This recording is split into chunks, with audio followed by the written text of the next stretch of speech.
sun. There's all kinds of amazing things, but the light kind of sucks. The sky is kind of hazy. Like, we need a rainstorm or something. So we're just gonna keep driving. Look at this. Hand-carved concrete lions. I love a concrete lion. Look at that. That's cool. That's cool. Let's go see what they got here. We're in Hidalgo State, just trying to find somewhere awesome to shoot tonight for sunset. This is a mine. We just, like, right on the side of the road. Is that silver? Dang. Kind of want to go back. If we go back, we will surely die. This is probably 600 years old. How old is it, Nathan?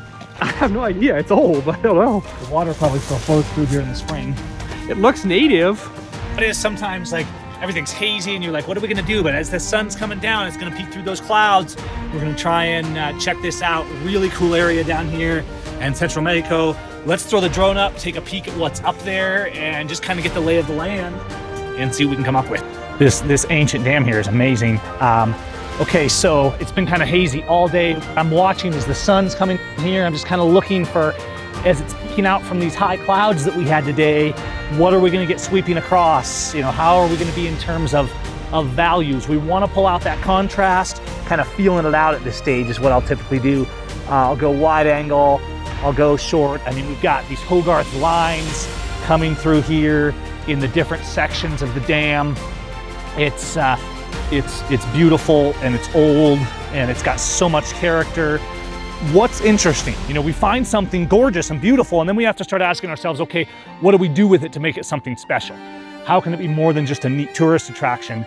And definitely going for a black and white composition, really trying to bring out the texture, hoping our sky texture increases as the sun sets. We probably got 20, 30 minutes here and I'm gonna keep working on that as we go forward.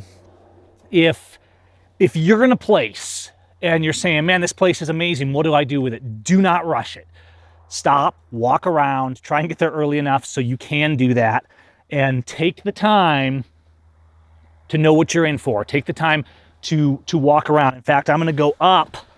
You know, we have these little canals and just rocks, and it's almost the way this is designed, it's kind of integrated, it's engineered into the natural landscape, and it really makes for a beautiful scene. And so we can think about the textures of rocks here. You know, we got the sun coming through these trees, we got rocks here, texture in the grass. I wish we had a little more color in the sky, and I'm hoping we'll get that as this sun sets, is a perspective with the tree. And let me just swing up here, and it's very open down here, even though this is clearly a historical piece. And generally, I mean, in Mexico, as long as you're respectful and responsible, things are pretty laid back. There's not a ton of rules. And my question is, can I get a perspective? Because I'm really only looking for one great composition. Can I find a great black and white perspective here? So the struggle is, like, I mean, the sun's going down, it's in and out of the clouds. And in something like this is why I'm just kind of fretting around here. This perspective is everything, you know? I mean, we want to use balance points like trees, foliage, sun coming through trees, things like that. And every one of those little things has an effect on the outcome of our image. And so at the same time, you got to have a main subject, you know? So if I'm saying, okay, I want to photograph a tree, that's one thing. If I want to photograph the dam, it's beautiful and it blends just kind of in with the natural landscape. So if I have other elements like the tree, they need to complement it. They need to lead your eye into that scene. And there's some really cool trees and really cool texture around here. It's just a question of finding the right balance and for the light peeking through just right. And the struggle at this point, that's always a little stressful, is that we need that balance. But right now, the sky's a little bland, the sun is in and out, and so we're just gonna have to wait for it a little.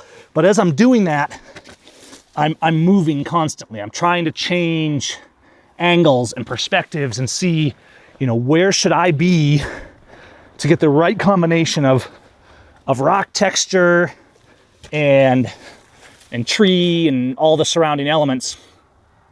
so that we have the right amount of just this beauty and mystery that's in this spot. This is cool right here, and it's hard because of exactly where that tree falls. I want our eyes seeing the texture of this old dam, but this tree angling through here is really cool too. That one over there to my right is neat too, that I was talking through a minute ago. We're just gonna keep working with it.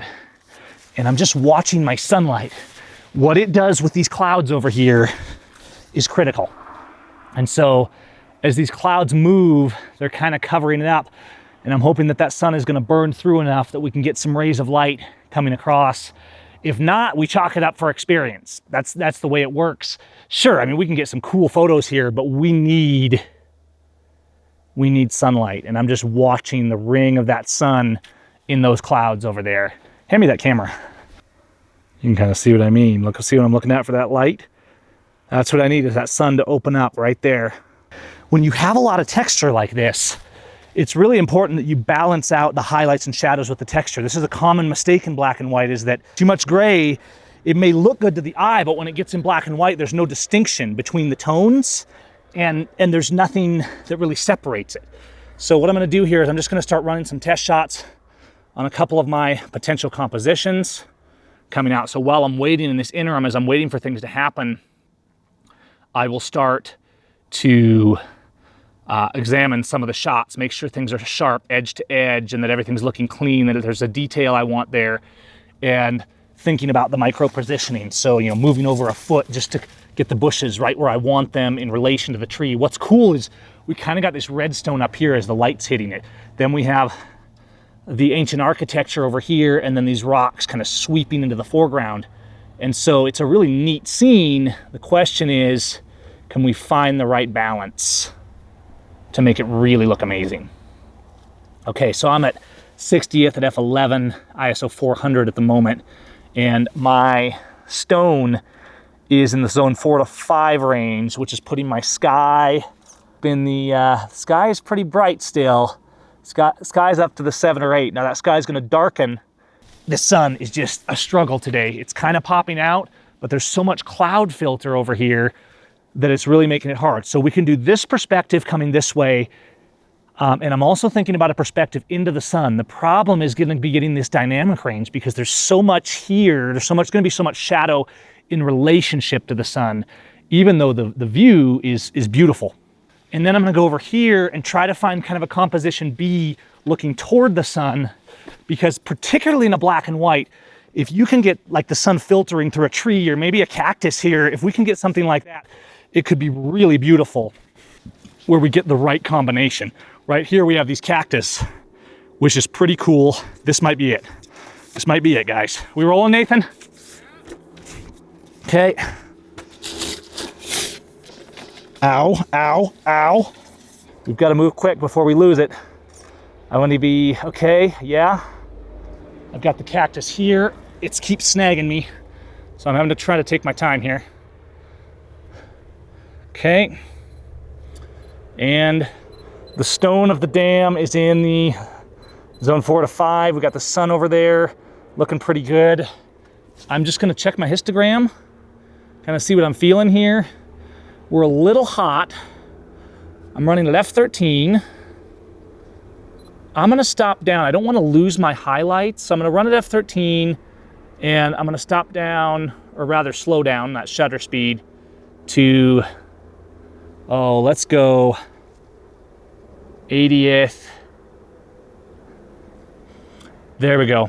I'm gonna do 100th at f11. So what's gonna happen is our foreground's a little bit dark, and I'm a little concerned about how much. So now I'm gonna do the in-between value. So I'm gonna say, okay, I don't wanna lose my sun, I don't wanna lose my foreground. I'm gonna shoot it right there as the sun's peeking over the lip. Pretty cool, but what I'm trying to really do is get the other bushes clear and out of the way so that I can just have kind of the view of the cactus and overlooking into the, hard for me to get my tripod in here right now in this angle. So I'm just gonna try and take a couple here, right here, the cactus is leading in. Now I'm still gonna micro position as if I had a tripod Whoa, those are sharp. Okay, here we go. Because what we're doing is we're getting this really rich light on the cactuses. And what I'm gonna do in this case, because I'm having to do a little bit of hand holding and sharpness is paramount here, I'm still gonna run f13, but I'm gonna switch it up to ISO 800 so I can get a little more. What's that? Cactus pad is about zone 4.5. Sometimes the window is just so fast, it's so quick that we just don't have a lot to work with. That's why it's really important that we think in terms of visualization. What are we going to place? What's the end result that we're looking for? What kind of a look are we trying to get?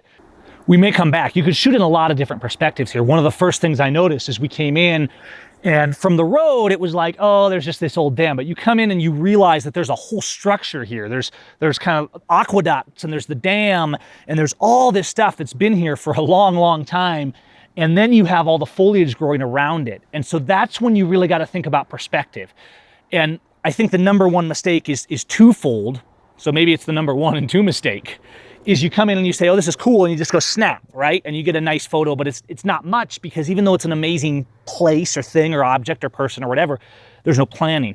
The second is the light. So the first being, you got to look at the lines, you got to look at what the rocks are, where the trees fall, you got to be willing to walk across and look at it from the other side and play around. What's the light doing? When's the light doing?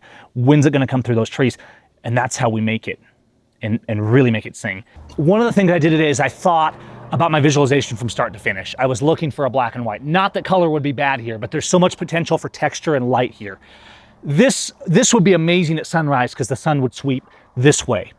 The sunset was not that cooperative, and this is a very challenging place to build the composition, because even though it's grand, we've talked about this a lot, sometimes the most grand places are the hardest to convey a focal point. As long as we can come out and we can master the light, we can master the situation, we can think about the composition, I don't look at it, particularly in a landscape, in a pictorial sense, like everything has to go perfectly every time. And I want to convey that when we do these videos, that it doesn't always work perfectly.